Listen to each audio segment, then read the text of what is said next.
If you want to become a project manager, a really good project manager, you're going to need to learn how to actually manage projects. And so in this video, I'm going to break down a simple framework that you can follow that has helped me manage projects in banking, in retail, in security, in manufacturing, across many different industries and many different companies.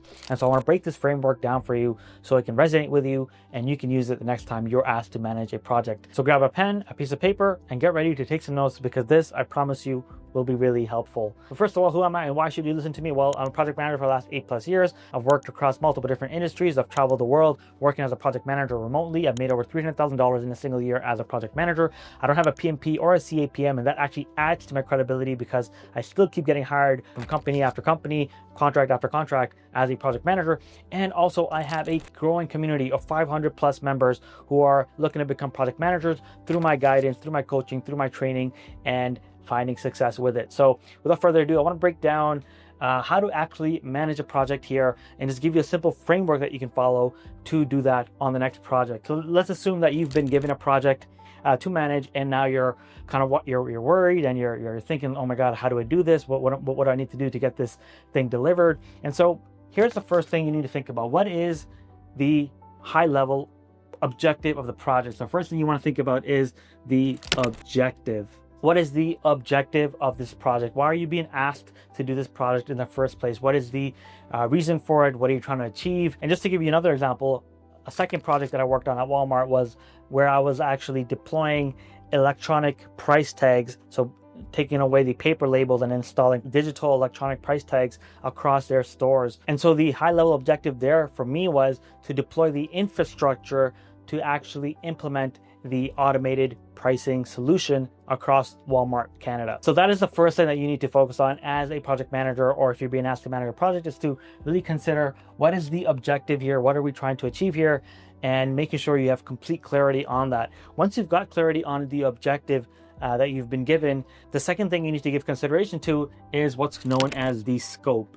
This is you trying to understand, well, I've been asked to deploy technology in a new store for Walmart, but which technology, which department, how many specific quantities of specific things need to go into the store? And so you need to start getting clarity now on the details, on the scope of what you will be actually doing within the project or deploying within the project in order to meet your objective. And this is very important, because if you don't define exactly what the company is looking for or asking for you to do, then the scope can balloon into something much bigger, right? So let's say in this example where I was asked to deploy the technology that goes into a new store for Walmart, what about the old outdated technology that is being phased out from other stores? Do I need to install those in this one specifically, or am I allowed to leave those out? And so it's very important here that you define what is the scope, what is the specifics that are being asked within the project, to make sure you adhere to that so you don't go beyond what is required in order to meet the objective. And so for me, in my example of launching the new store at Walmart and being responsible for the tech component, I had a specific list of all the things I needed to get done. And in that list, there were things like deploying scales for their fresh produce, setting up their point of sale system, setting up their self-checkout system, setting up their routers and Wi-Fi infrastructure, setting up their online grocery scanning and weigh scales, and all the computers that are needed to actually carry out those functions in the store. And those were all my responsibility as a project manager working at Walmart, deploying the tech part, the tech stack in the store. And so very early on, I defined what that looked like, and then when I actually went out to execute on it, I stayed within the limits to be able to execute and deliver on exactly what the company was looking for. So now that we have clarity on what the objective is of the project, and we have clarity on what is the actual scope of the project, what are we actually looking to get done in the project, the next thing you need to ask is, when does this need to get done by? Or in other words, what is the timeline? And so here now you need to work with your partners, work with the company you're working with, or if this is your own personal project, then you need to set a deadline for yourself and say, when are the items in the scope, in other words, the details of the project that we're trying to do, when are those things, when do I want to have all of these things completed, so that once all of the items in the scope are completed, I can say that my objective of this project has been met and I can close the project. And so here you're defining the timeline and you're getting clarity on either what are the expectations of the people who are asking you to manage the project, or what are your own expectations for yourself for this project, and then you're setting a timeline against it. Now, just another quick note on timeline. If no one is giving you a timeline or a specific deadline for when this project needs to get done by, then first of all, this probably does not count as a project, because a project always has a start date and an end date. But let's leave that point aside. I just want to share some other tidbit of information here. There's something known as Parkinson's law, which says that the work expands to meet the time allotted. In other words, if you give a project 6 months to finish, you're probably going to take the full 6 months to finish. But if you give the timeline 30 days, or you give the project 30 days, Parkinson's law says you will work to meet that deadline. And so it's very important that you always give yourself a deadline. You never leave a project open-ended without a deadline, because it is the surest way to procrastinate and have that thing lingering on for months, if not for years. All right, so the fourth part of this framework for thinking about how to manage a project is going to be about resources. So if you've already identified what the objective of the project is, we know high level what we're looking to do, and we've got the scope outlined. We know exactly what are the specific things within the objective we need to do to consider that the objective has been met successfully.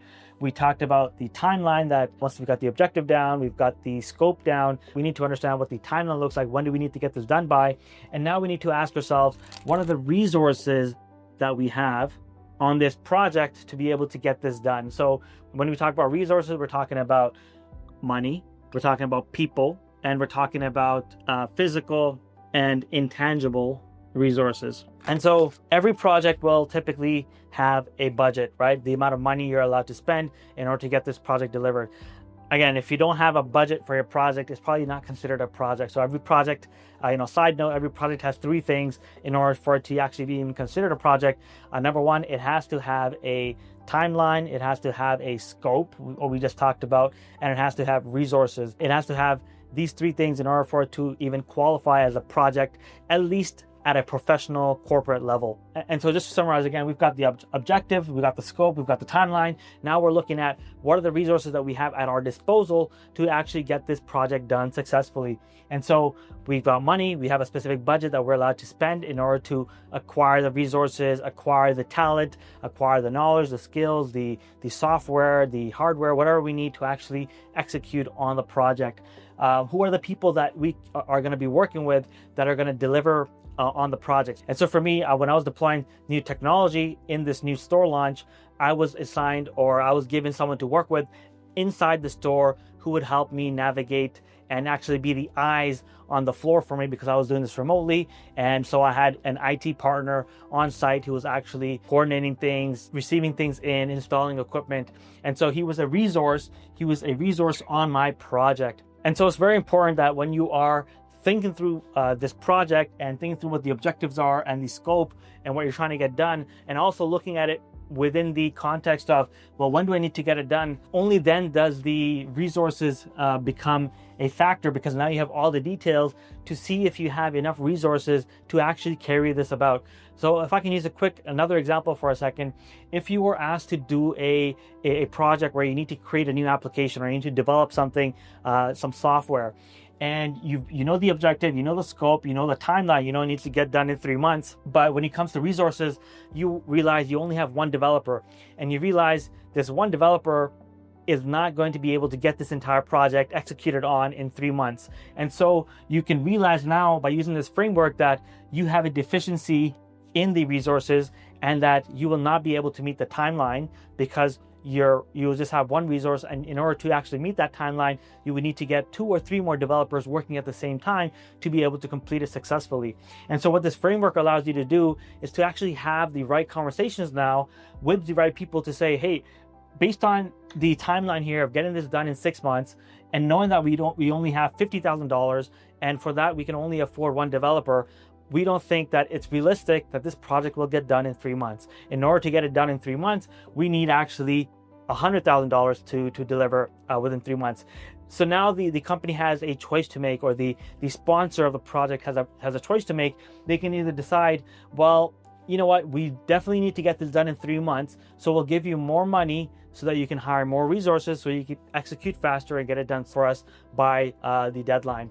The other option they have is, well, you know what, it's not that urgent. We don't need to get it done in 3 months. We can extend the timeline knowing that we only have one developer and that it'll take them 6 months to get it done. So by thinking in this framework and getting the objective out of the way, getting the scope out of the way, getting the timeline out of the way, and then looking at your resources in light of all the other things that are required, you're able to have a fruitful discussion, a more productive discussion with the sponsor, with the company, with the requester of the project. And now that you've got all of these things identified, the next thing we need to do is start thinking about our project from a different perspective. We've got our objective down, we've got our scope down, we've got our timeline down, we've got our resources down. Now we need to start thinking, what are things that can actually prevent this project from going south? And so you need to start thinking about things like risks. So what are the risks that can come up on the project that can deter us or prevent us from meeting our goal? What are the issues that we currently already know about this project or about what we're trying to do that prevent us from moving forward or moving as fast as we'd like? You also want to start thinking about things like dependencies. So you want to start thinking about dependencies. Do we depend on a different team to get this project delivered? Do we depend on a physical resource or a different vendor or the government or some external body? Do we depend on someone else in order to get this project delivered? And then the last thing is, what are the assumptions we are making about this project that if they turn out to be false, they may impact the success of the project? And so I'll give you an example of all four of these and how they applied for me as a project manager at Walmart when I was managing the tech deployment for a new store. So one of the risks that we had for the project was we were relying on hardware that was being shipped from China. And so hardware that was coming from China, one of the risks were that they could be delayed in their delivery because they were coming by sea.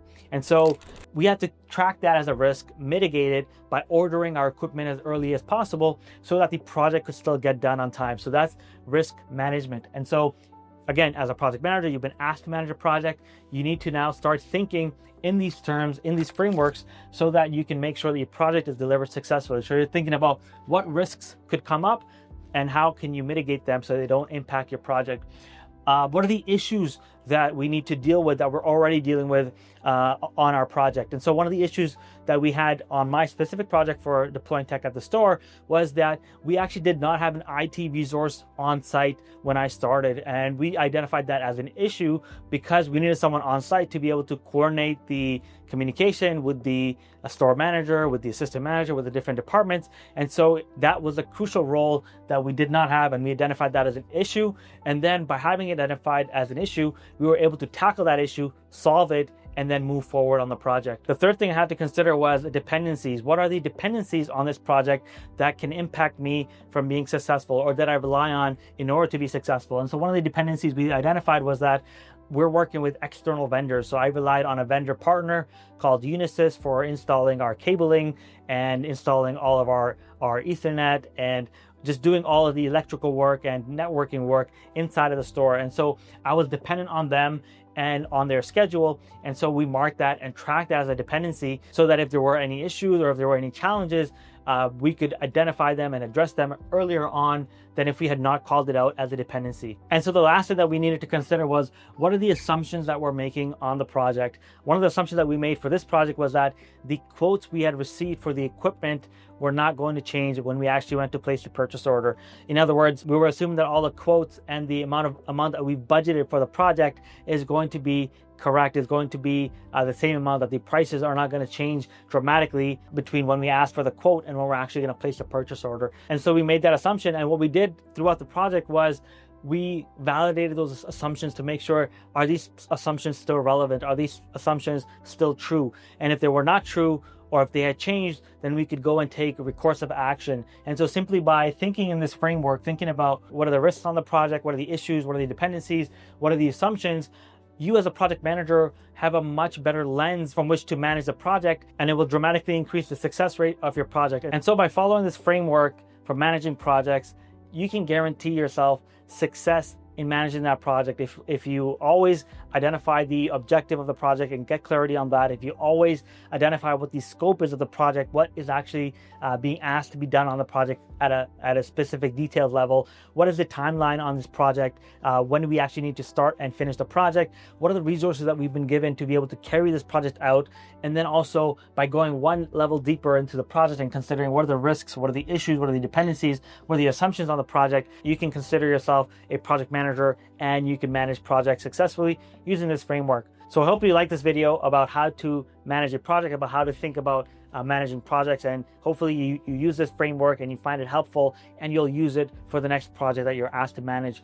If you like this video, I ask you to please like and subscribe. I'm just getting going on my YouTube journey and I would like to have as many subscribers as possible to help share my content with and help you guys on your journey to becoming project manager. So if you like this video, give me a thumbs up and leave a comment below, and I'll see you on the next one.